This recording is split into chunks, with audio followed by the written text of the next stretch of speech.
Introducing the Paddy Power World Darts Championships. Connor, many congratulations. An average of almost 102 there. You must be over the moon with that display. Yeah, I felt like it was very good. To be critical on myself, I felt like my scoring could have been an awful lot better, but my finishing was pretty good, which was a bit of a change. Normally I'm a big scorer, but I struggle on my finishing. But it was nice to swap the two round for a change. And we saw you interacting with the crowd throughout that game. How much did you enjoy playing in that atmosphere? I love playing up there.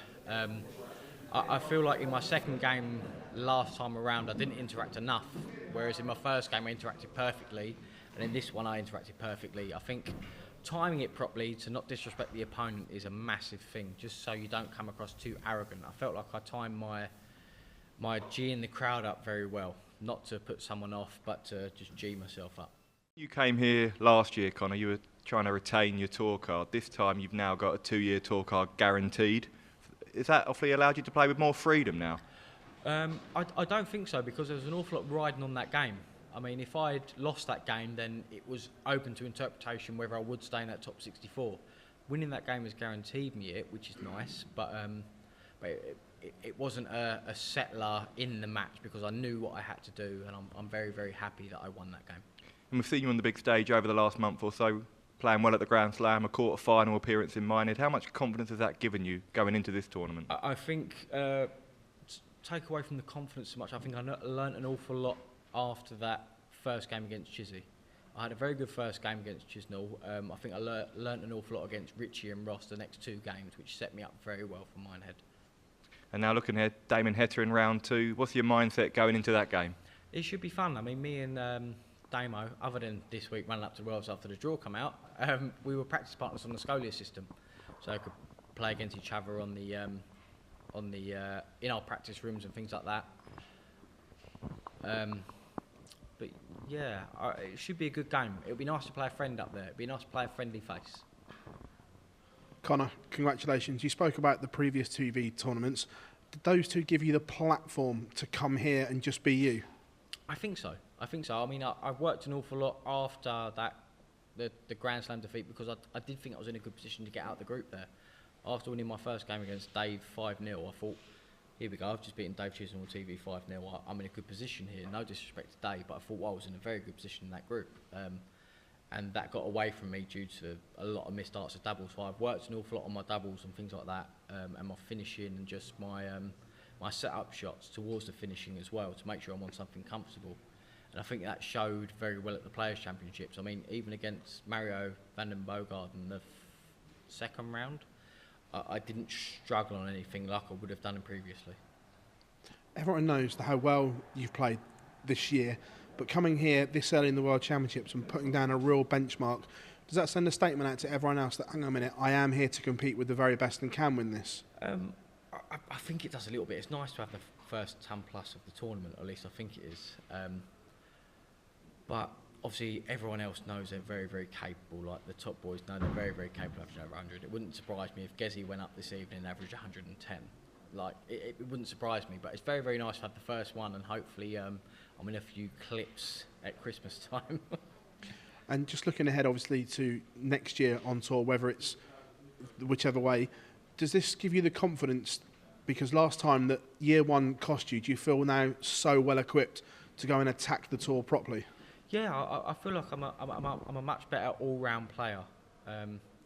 To be able to perform well at the World Championships and a few other major tournaments, I feel like I'm a much better equipped player now than what I was previously, which I think will stand me in good stead for next year. Thank you, Phil. Connor, how much do you think you've changed from sort of last time at the World Championships as coming in as a player this time? I think I've changed an awful lot. Feel like I'm a lot more confident in my own ability. I'm a lot more myself up there. I don't mind having a laugh and a joke, whereas I think I've been guilty in the past of taking it far too seriously. You looked relaxed up there tonight. Where do you think that comes from yourself? I think it comes from just having that experience. Experience in this game is invaluable. Like you can't buy that experience. But the more chances I get up there, the more comfortable I feel and the more myself I can be. You've obviously said the tour card is now there, you're in the top 64 and you're in good positions as far as next year goes as well. Is that a real goal for next year, to be appearing regularly on TV and regularly be at these big events? I'm not one of those people that likes to set goals, but I'm in a very good position to make the match play, and that would be nice for me next year. It'd be nice to go and be able to play the match play. Thank you. You've said, Connor, I think last month when you faced Martin Lukeman, that you don't like playing friends on stage. You find it really difficult, and it's something that you need to improve. Next up is Damon Hedson. You said it'd be nice to play a friendly face. Was that already that we've seen a change in mindset, that actually that's something that you're going to have to deal with, especially being on tour next year? Definitely. My first friendly face on TV was Richie at the Grand Slam. So I think that set me up very nicely to play Martin, which is then set me up very nicely to play Damo. So I'm not, when you get on stage, it has to be all business. It's all well and good playing each other in your practice rooms and things, but when you get out there, it's all business, and it has to be. I mean, I get on extremely well with Ben Robb. That was the third time we played each other. We've always got on extremely well. But you've got a job to do at the end of the day, so I can't always be the nicest guy in the room. I can't rely on that. If there's people who only tune in once a year to watch the World Championship, fans may not know a lot about you, but certainly, do you think the players, the top players in this tournament, are going to be earmarking you specifically as a non-seeded player and think, actually, this guy's a real danger? Obviously, you've got Damon Heta next. It could be Mike Dedecker. You've got a real tough draw, but out of the non-tour card holders, you're dangerous. The bonus I had of having a very good second year of my tour card is there's not an awful lot of the people at the top of the sport that don't know who I am and don't know what I'm capable of. I've taken a few good scouts in my short time playing the PDC. There's not many people out there that don't know what I'm capable of and don't know what I'm about. So I think that bodes well in my favour. So I know what to expect, because they don't think they're going to be playing someone that's not going to be very good up there. So I know I'm going to have to play well, and I know they know that they're going to have to play a half-decent game as well. How far realistically do you think you can go this tournament? I mean, that level of performance we know can win the whole thing, but do you think you have the consistency now to actually replicate that in the game after, and after that, and after that? Yeah, I think I'm very capable of replicating performances now. But obviously we don't know what's around the corner, so I'm not going to turn around and say I'm going to be picking up the Sidwell Trophy at the end of this tournament, but hopefully it goes as well as what I think it can. Thank you very much. Hey Connor, Jess here. Thanks. Congrats on the win, mate. Just regarding the match against Damon, you sort of talked about how you're going to have to be, no more Mr. Nice Guy. Do you anticipate playing any mind games with him, or him playing any mind games with you up on the stage? No, definitely not. I don't think we'll even practice on the same practice board before it starts. We'll probably stay in our separate corners, same as what me and Ben did tonight, and just get on with our jobs at hand. Like in any other professional sport, that's probably how they take it. You just got to stay as professional as you can and stay away from your opponent.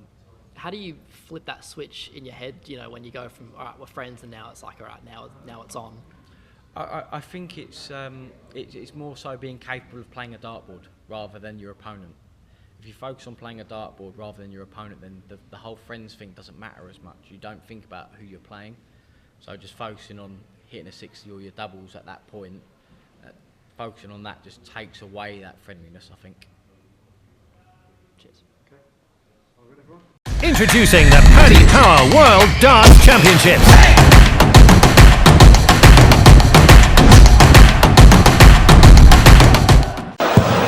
One.